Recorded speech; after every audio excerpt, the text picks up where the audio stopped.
Hello, and welcome to the Windbridge Research Center's 2021 Afterlife Symposium. I'm Mark Boccuzzi, Executive Director of the Windbridge Research Center. Founded in 2017, the center is dedicated to conducting scientific research and publishing free educational materials around the topics of dying, death, and what comes next.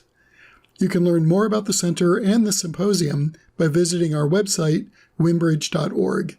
You can also find links in the description below. Today, I'm very pleased to bring together two of my favorite people, Patricia Pearson and David B. Metcalfe. Patricia Pearson is a journalist who has authored several books exploring human consciousness and psychology. They include Opening Heaven's Door, What the Dying May Be Trying to Tell Us About Where They're Going, A Brief History of Anxiety, Yours and Mine, When She Was Bad, which examines the motives of violent women, and her most recent book, Wish You Were Here, which is about unsolved murder and the complicated grief that ensues. David B. Metcalfe is a researcher, writer, and multimedia specialist focusing on the areas where creativity, culture, and consciousness collide. In 2011, he established the Liminal Analytics Applied Research Collective to focus on building multidisciplinary lines of communication through applied scholarship, digital media, and social network development. David is also the editor-in-chief of the Windbridge Research Center's free, open-access, peer-reviewed journal, Threshold, the Journal of Interdisciplinary Consciousness Studies. Patricia and David, thank you so much for being here today. I'm very excited about your conversation. David, at this point, I'm going to step out and turn things over to you. Thanks, Mark. Well, Patricia, I'm really excited to kind of have this conversation because I think that your work really hits on one of my passions, which is the cultural exploration of these ideas, and also going back into the history and showing how a lot of the sort of preconceptions that we have today weren't always the case and didn't necessarily have to be the case, which is really interesting in terms of afterlife studies and our relationship with death and dying. Because one of the things I was interested in some of the pieces that you published through Threshold is that you kind of look at these areas that, at least in the United States, people are fairly, and probably Canada as well. So I guess most of North America, people, have difficulty dealing with, but are so intimate, such as deathbed experiences with people who are passing, having an experience with a loved one coming back to kind of guide them. And so one of the things that I kind of wanted to start out with was how, so touching on going back to like the 19th century, right? Like as psychology is developing, how did we get to the point where we're at now, where these things are considered kind of outer and strange, from a place that in the 19th century, it seemed like there was a lot more sort of, even scientists had more of an intimate relationship with death and dying, and some ideas of the afterlife not being quite so rigid, and that. What do you see as that kind of transition? Well, I think if you go back and you look through human history, you see a whole variety of folklores, which is basically sort of conventional or commonsensical wisdoms and cultures about experiencing the discarnate presence of the dead. And, in Scotland, they talk about it in terms of second sight. In Ireland, it's called taish. I don't know if I pronounced that right. It's from Gaelic, I think. The French had portents called intercine, and then they also, of course, had the revenant. And the Romans used to go to great lengths to actually kind of nail down or like hide under boulders the corpses of people who had been murdered or were suicides, because they believed that their discarnate presence would be restless and disconsolate and would wander around. So, these things were so commonly understood to be happening that actual methods were employed to keep them still, so to speak, in different cultures. The Japanese, the Indonesians, the Brazilians, the Nigerians. It's all over the world, and it has been historically accepted all over the world as a sort of ongoing relationship with the ancestor. And and to the point where actually with the rise of Christianity, there was this attempt to grapple with this because it wasn't doctrinal. So they had to kind of account for these experiences because they knew they were happening to their parishioners, but they didn't fit within their theology. So, even Pope Gregory the Great in the 5th century, was pondering how to explain them, what the meaning of them was. And Augustine talked about them as being psychic projections from God. So it's really only when you start to come to the last quarter of the 19th century that we even start to doubt the pervasiveness of this kind of phenomenon in human life. And what you find is that there's this kind of fascinating fork that comes in the road in the history of ideas with Darwin and his co-inventor of the theory of evolution, Alfred Russel Wallace, both saying, oh my God, natural selection is a thing, but Darwin saying, and therefore there's no God, and Wallace saying, that has no comment on transcendent consciousness. And that's the key fork, because it was the number of theorists in the late 19th century who followed Darwin and poured scorn upon the direction that Wallace was going in, that determined how we wound up in the place we are today, where, in the New York Times, if you were to suggest that people had these experiences, everyone would be deeply uncomfortable. It's a taboo. And so in that, at the beginning of that forking process, there was a period of time where a whole number of British scientists and some Americans like William James, the psychologist William James, became very, very interested in how you could use new technologies like the camera to actually measure these commonly understood experiences. So they formed the Society for Psychical Research, and they started to ask British citizens and American citizens whether they had ever had an experience. They started to try to bring in a kind of a social science methodology to actually test how many people have actually, we know it's in the folklore, we have it anecdotally, how many people actually have this experience? Have they seen the dead? Have they heard from them? Have they sensed them? Have they smelled them? Have they dreamed them? And then how can we systematize our understanding of that? So they were doing that in the late 19th century, and their research is really interesting to go back and look at. But then you get, just as they're presenting it in 1896, the fledgling kind of field of psychology is trying to rise, and it doesn't want to be tainted by anyone who isn't pro-Darwin, because scientific rigor is now associated with Darwinism. And so it gets shunted aside as inextricably bound up in church theater and or the occult and or female irrationality, quite frankly, is a subplot of a lot of this, right? Yeah, you have that a lot in the seance research, and that becomes very strangely gendered, Yeah, I mean, I think it took me a while when I was doing this research to begin to actually notice that was an operative factor, that a lot of these experiences get reported more openly by women, and that also makes it more easy to discredit them as somehow, all kinds of misogynistic understandings of what that would mean. And of course, men have dominated the scientific establishment as well, obviously. So they've made it harder for female scientists and female investigators to kind of upend that clamp down on the perception of the irrational. Yeah, and that, I think that was in going into kind of bringing it into like a pathology was what you'd written about Freud being, kind of the beginning of this concept of these being grief hallucinations as opposed to actual experiences, and kind of distancing the experience from something that had, a continued relationship with the dead, but as something that was highly subjectivized and highly individuated as a person's pathology towards death. Could you speak a little bit about that? Yeah, so that's what's notable there also actually is that Freud had a kind of array of young female patients. So built into some of his writings around this stuff, I think already was this presumption that he's looking at, hysterical and irrational young women. And in 1917, he wrote an article called Mourning and Melancholia, where he delineates this phenomenon of people sensing or seeing the dead and basically recasts it as a psychosis. So he calls it a wishful psychosis.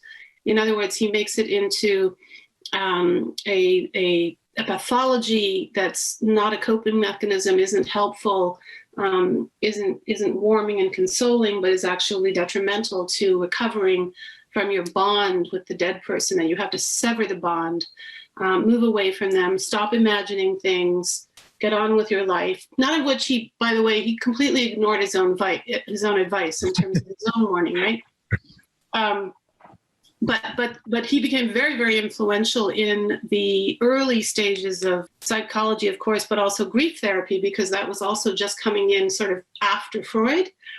So this idea that people had to be counseled to let go, to stop imagining things, really took hold around, particularly in the aftermath of World War I guess, actually. So in the 20s, in the 1920s, and that had huge staying power. It was a thing for decades. This idea of wishful, and of course you got the term grief hallucination out of that, which is still used to this day by most psychiatrists. And of course, the effect of that was to make people conceal their experience because they weren't interested in being told they were crazy.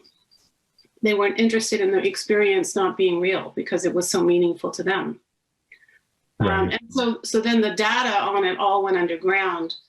And it wasn't until the 1970s that there was a study of widows in England, which lo and behold discovered, because he asked for the first time, the researcher, that something like 50% of these widows were having these experiences with their dead husbands.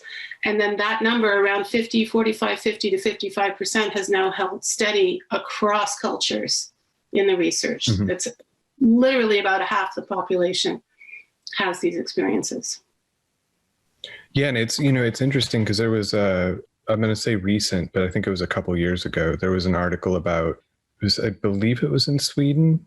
It may have been Norway, though. It was a Northern European country where within the culture, they still had dreams of the dead as a completely accepted thing, and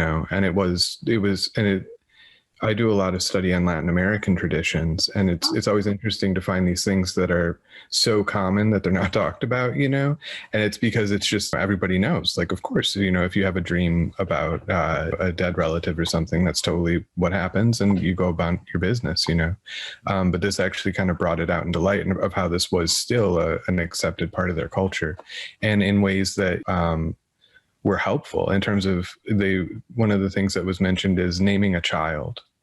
Right. So a father or mother might have a dream where a deceased grandfather or grandmother or deceased relative will come back and actually name the child they're about to have in that. And so these continued relationships within that, it's a very communal thing that exists between the living and the dead.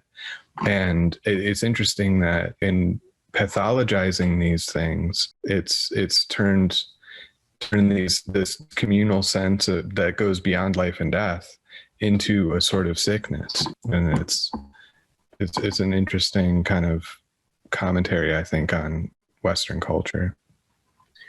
Yeah, I was fascinated when I published my book about some of these experiences. I would get like the most incredible number of sort of furtively, sent emails from members of parliament and doctors and journalists and, all kinds of people who felt themselves part of some sort of elevated professional class where they really were not allowed to admit to any of these things.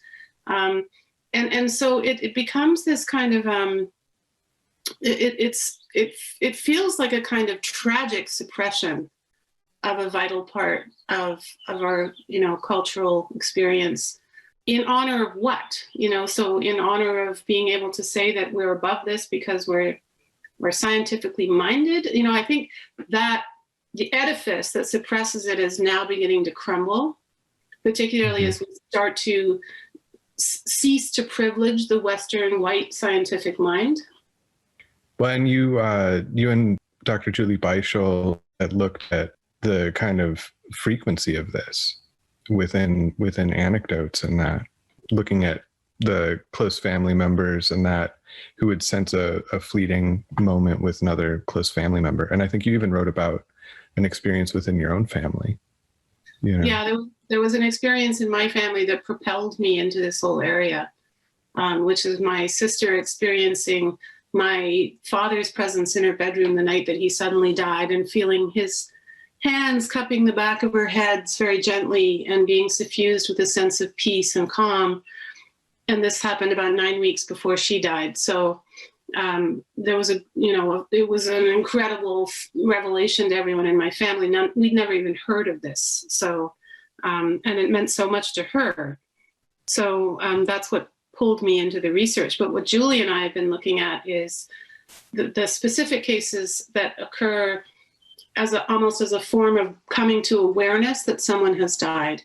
So it's like a subset of these experiences where you have a really vivid dream, or a sudden powerful inner conviction, or a hallucination of some kind that becomes your first means of knowing that someone close to you, a family member, has died. And you may not actually know that that is what has happened, but you know something of great import has happened to that person.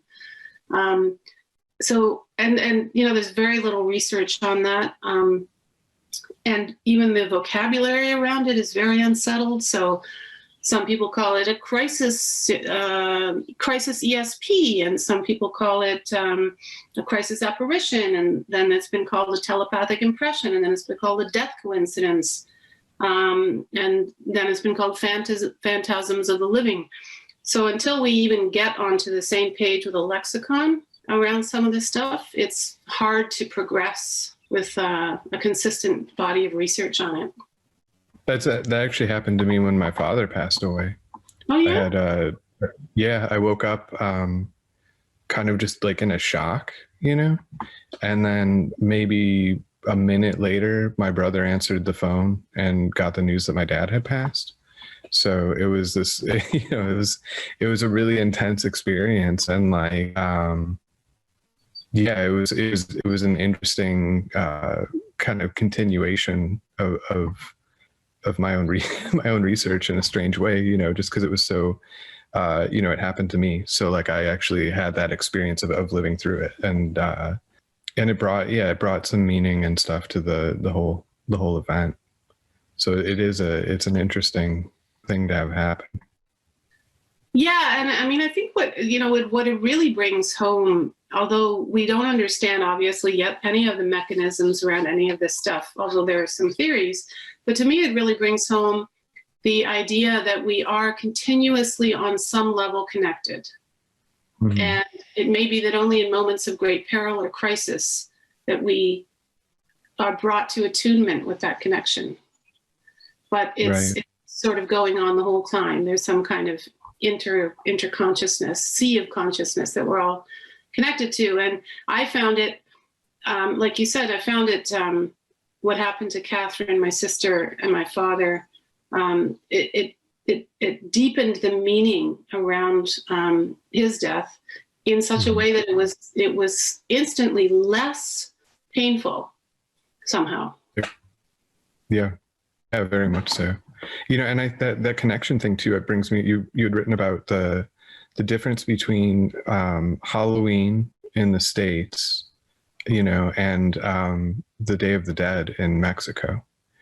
And it's really interesting to see those differences, because I liked what you highlighted there, the idea of, kind of ghosts and the sort of trick or treat idea of tricksters, and this, kind of almost battle with the other world, right? Or battle with the dead, that kind of comes out in Halloween, and that sort of tension, versus Day of the Dead, which is very much a, community, kind of coming together with your ancestors and with dead family members, and that, and honoring that and continuing those relationships.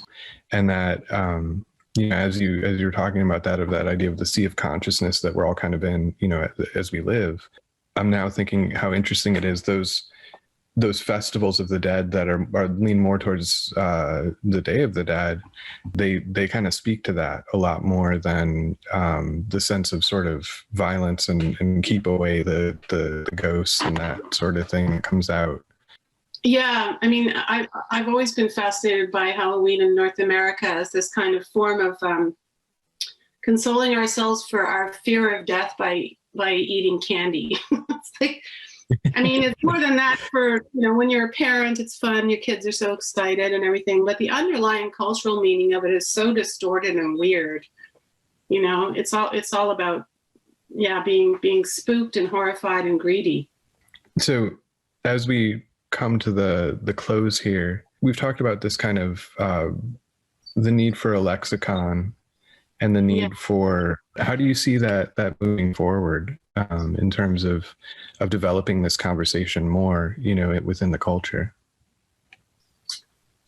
I don't know. I mean, I think there's two different kind of things that have to happen. One is like more kind of an academic, let's all sit down and agree upon some words here. Also, because I don't think that you can't, like what happened in the 19th century was that this alienist psychiatrist named Emile Kaplan was the first to systematize all the different actual descriptions of mental illness. So he's the one who said, okay, we're going to talk here now about schizophrenia. We're going to talk about bipolar disorder, manic depressive illness. We're going to talk about psychosis, right?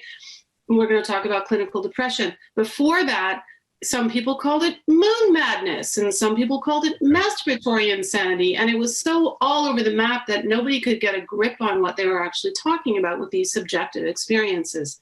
And we need something like that to happen here in all of this area, because it's very difficult to convey and have shared meaning in the conveyance of such sort of fleeting and personal experiences if you don't have a vocabulary around it. So somebody will say, well, I sense the presence of my father in my car riding with me for 20 miles before he went.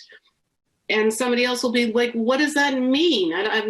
What is a sensed presence? What is that? What does that actually look like? Is that just something, is it a fun-sized belief? Are you telling me something fleeting and silly? Or, so, you know what I mean? There's a lot of work to be done in almost translational work, in explaining why these things, why these dreams are not like regular dreams, and so on. So I would love to see like a symposium or a summit of researchers happen one day where everyone sits down and agrees to use the same terms. And then in terms of the larger culture, I think we just need to start feeling more, like I was really scared to go into this area in terms of my professional reputation, to be honest, at the very beginning. And now I'm totally comfortable with it because of all the feedback that I get. So we need more people to feel permission in academia, in legacy media, in books, in film, to speak openly about these experiences. Yeah, and just take it seriously, to speak seriously, and have it not be a joking topic or the topic that only comes up on Halloween, right? In terms of articles and that, like Halloween is the time when it gets published, but it would be something to have, year round, have the conversation. Well, thank you so much for talking today. I was really excited to, as I was revisiting your work, to have a chance to kind of hear more directly about it. So I think this is a wonderful topic that, you've done a great job of bringing out. It was very nice to talk to you and meet you. And hopefully we'll meet in person one of these days. Yeah, at the symposium. Yeah. Next year.